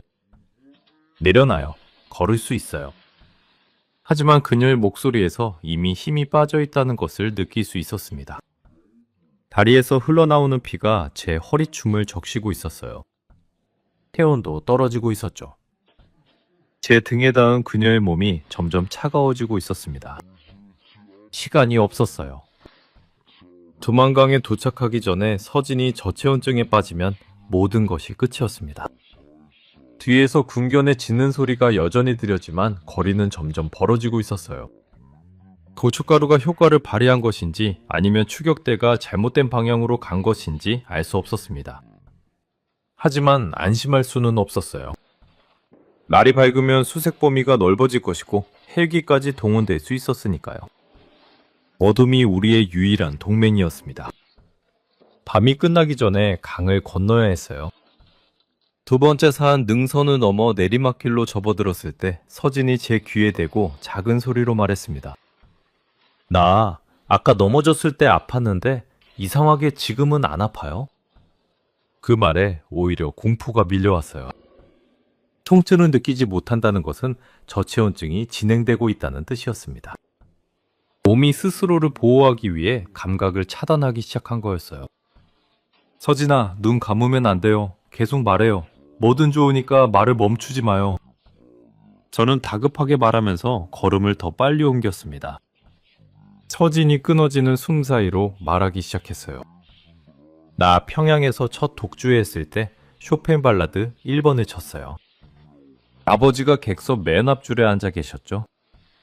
연주가 끝나고 아버지가 눈물을 흘리셨어요. 내 딸이 이렇게 훌륭한 사람이 됐구나 그러셨죠. 서진의 목소리가 갈수록 작아지고 있었지만 저는 계속 들었습니다. 듣고 있어요. 계속해요.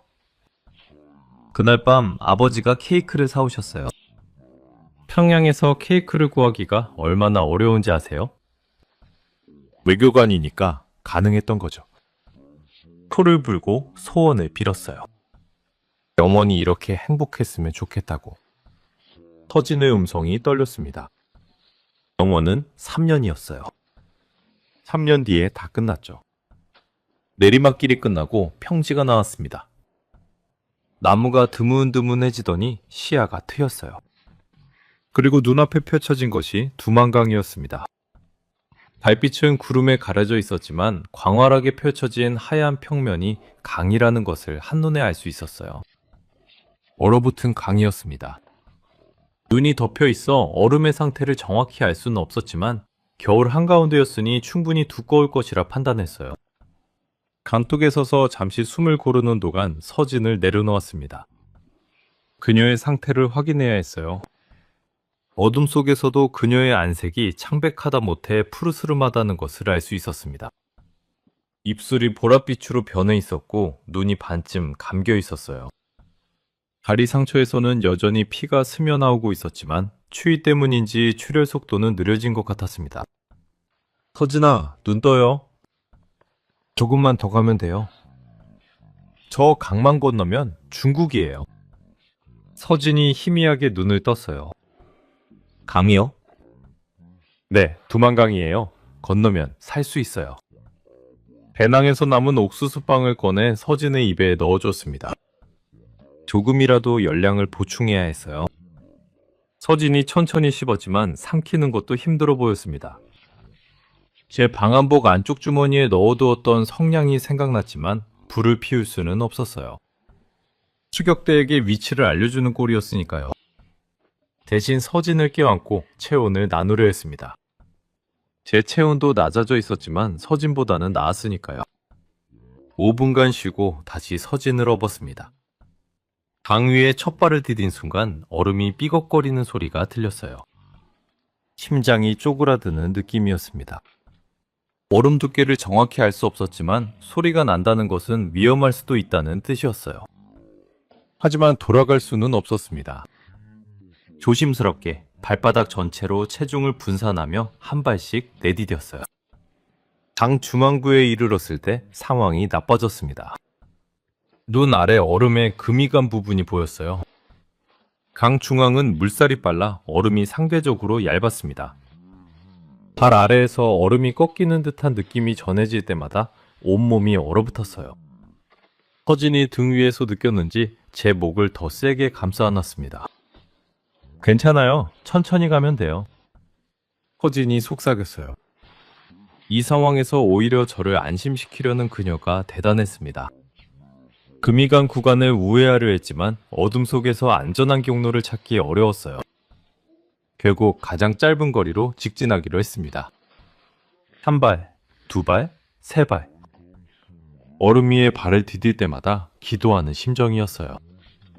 어디선가 얼음이 갈라지는 소리가 났습니다. 짧고 날카로운 소리였어요. 멈추면 안 된다는 본능이 외쳤습니다.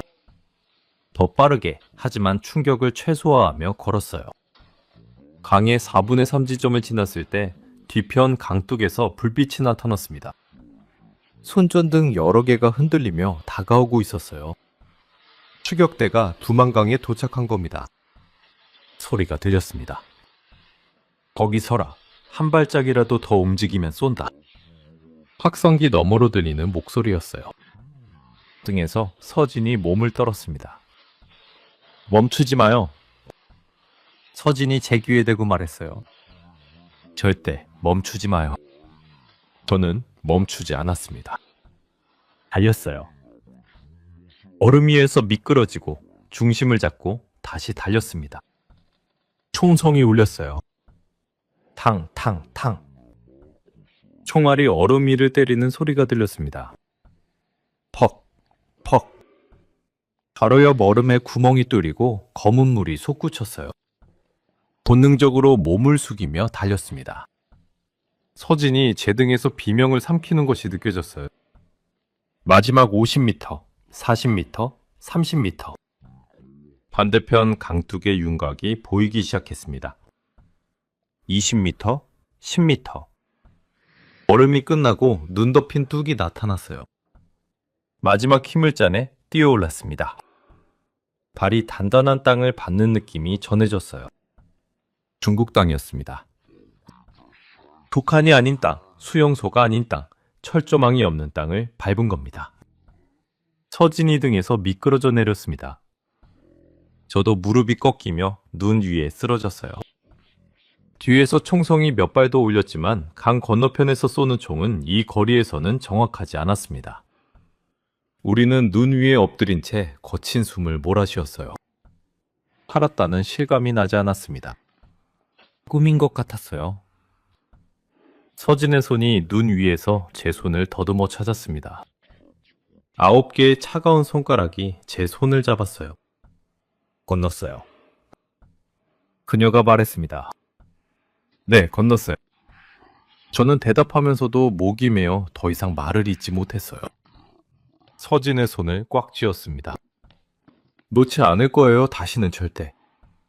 소리내어 말했는지 마음속으로만 말했는지 기억나지 않습니다. 다만 그녀의 손가락이 제 손을 더 세게 쥐어준 것은 분명히 느꼈어요.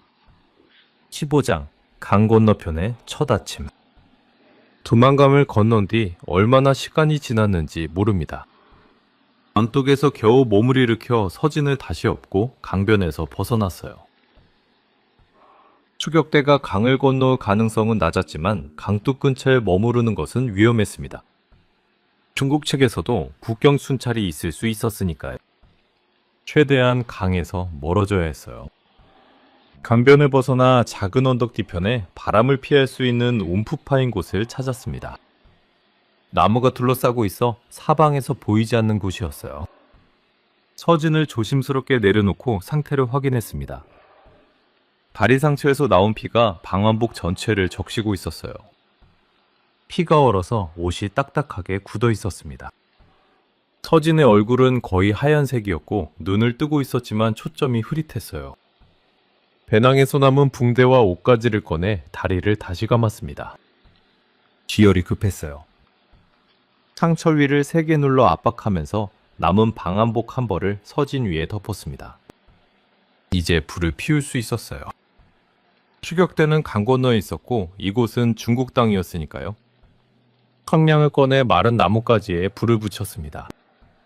세 번째 시도에서 겨우 불이 붙었어요. 작은 불꽃이 피어오르는 순간 서진의 얼굴에 주황빛이 비쳤습니다.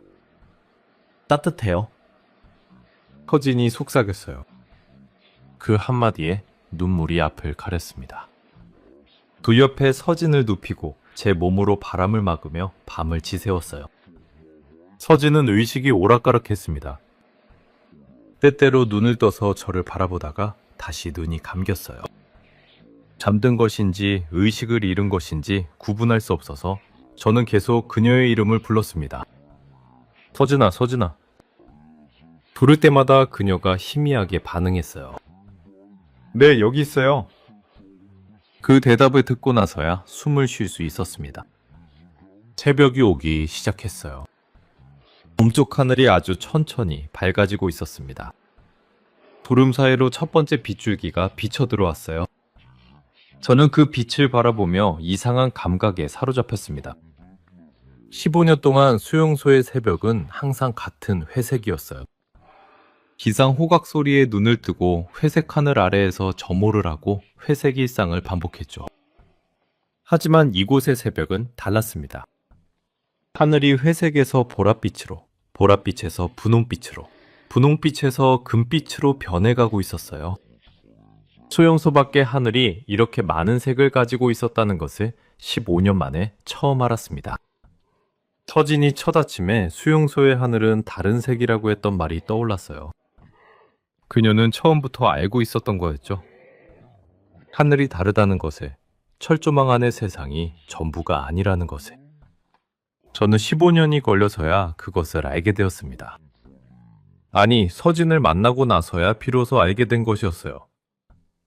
해가 산 위로 완전히 떠올랐을 때 서진이 눈을 떴습니다. 의식이 돌아온 것 같았어요. 눈동자에 초점이 잡혀 있었고 저를 바라보는 시선이 선명했습니다. 해가 떴어요. 서진이 말했어요. 네, 첫 아침이에요. 서진이 고개를 돌려 떠오르는 해를 바라봤습니다. 연빛 햇살이 그녀의 창백한 얼굴 위에 쏟아졌어요. 눈가에 눈물이 맺혔습니다. 하지만 그것은 슬픔의 눈물이 아니었어요. 따뜻해요. 여기 햇살은 정말 따뜻해요. 수용소의 햇살과는 달라요. 그녀가 말했습니다. 저는 서진의 얼굴을 바라봤어요. 헌처투성이의 얼굴이었습니다. 입술이 갈라져 있었고 볼에 긁힌 자국이 있었으며 머리카락이 엉켜 있었어요. 하지만 그 얼굴 위로 쏟아지는 금빛 햇살 속에서 그녀는 만수대 예술극장 무대 위에서 피아노를 치던 그 사진 속의 사람보다 더 아름다워 보였습니다. 그리고 그 순간 15년간 죽어있던 제 안의 모든 것이 한꺼번에 터져나왔어요. 눈물이었습니다. 주체할 수 없는 눈물이 쏟아졌어요. 소리 없이 울었습니다. 소리를 내면 멈출 수 없을 것 같아서 이를 악물었지만 눈물은 멈추지 않았어요. 15년간 감시하고 때리고 가두고 죽음을 지켜보며 쌓아왔던 모든 것이 무너져 내리고 있었습니다. 간수였던 시간, 감정을 죽이고 살았던 시간, 사람이기를 포기했던 시간, 그 모든 것에 대한 눈물이었어요. 서진이 일어나 앉으려 했습니다. 다리가 아파 제대로 움직이지 못했지만 팔을 뻗어 제 얼굴에 손을 대었어요. 9개의 손가락이 제 뺨에 눈물을 닦아주었습니다. 복갱이에 부서지고 동상에 잘리고 철조망에 찢긴 그 손이 세상에서 가장 따뜻한 손이었어요. 울지 마요. 서진이 말했습니다. 우리 살았잖아요. 저는 고개를 끄덕이며 그녀의 손을 잡았습니다. 네, 살았어요, 우리. 살았어요. 하지만 눈물은 쉽게 멈추지 않았어요. 한참을 울고 나서야 주변을 둘러볼 여유가 생겼습니다. 중국 땅이었어요. 조만간 건너편으로 북한 산맥이 보였습니다. 어제까지 우리를 가두고 있던 그 산, 그 철조망, 그 수용소가 강 너머에 있었어요. 이렇게 보면 그저 산일 뿐이었습니다. 아름답기까지 한 산이었어요. 하지만 저는 알고 있었죠. 저 산 뒤에 어떤 지옥이 있는지, 저 아름다운 풍경 아래에서 지금도 수천 명의 사람이 고통받고 있다는 것을. 서진의 상처를 다시 확인했습니다. 출혈은 거의 멈추었지만 제대로 된 치료가 필요했어요.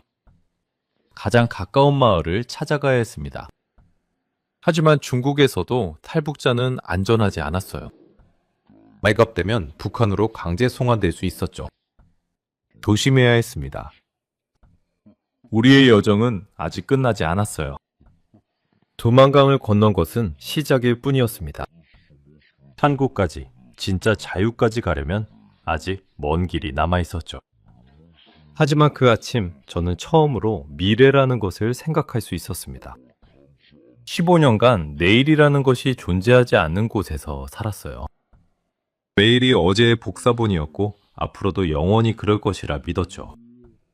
하지만 이제 달랐습니다. 내일이 있었어요. 서진과 함께하는 내일이, 철조망 없는 내일이, 감정을 숨기지 않아도 되는 내일이 있었습니다. 서진이 제 어깨에 머리를 기대었어요. 아직 아프고, 아직 위험하고, 아직 갈 길이 멀었지만 그 순간만큼은 세상에서 가장 평화로웠습니다. 우리 어디로 가요? 서진이 물었어요. 남쪽으로요? 계속 남쪽으로. 저는 대답했습니다. 남쪽 끝에 피아노가 있는 곳이요? 서진이 제 어깨 위에서 웃었어요. 작게, 하지만 분명하게 웃었습니다. 손가락이 9개밖에 없는데 어떡하죠? 9개로도 충분해요. 저는 말했습니다. 그리고 진심이었어요. 해가 점점 높이 떠올랐습니다. 금빛 햇살이 눈 위에 반사되어 온 세상이 빛나고 있었어요. 저는 서진을 다시 등에 업었습니다. 이번에는 무겁지 않았어요. 아니, 무거웠지만 그 무게가 싫지 않았습니다. 이것은 제가 지켜야 할 무게였으니까요. 15년간 사람을 감시하고 가두는 데 썼던 이 몸이 이제는 한 사람을 살리는 데 쓰이고 있었습니다. 그것만으로도 제 인생은 처음으로 의미를 가지게 된 거였어요. 강 건너편의 첫 아침, 저는 서진을 업고 남쪽을 향해 걸었습니다. 두 사람의 발자국이 하얀 눈 위에 한 줄로 이어졌어요. 뒤돌아보지 않았습니다. 뒤에는 15년의 지옥이 있었고 앞에는 아직 알 수 없는 길이 펼쳐져 있었어요. 하지만 두렵지 않았습니다. 등 위에서 서진의 심장 소리가 느껴졌으니까요. 살아있는 심장, 따뜻한 심장, 제가 지켜낸 심장이 제 등에 붙어 뛰고 있었습니다. 그 소리를 듣는 한 저는 어디든 걸어갈 수 있었어요. 영원히, 끝까지, 함께.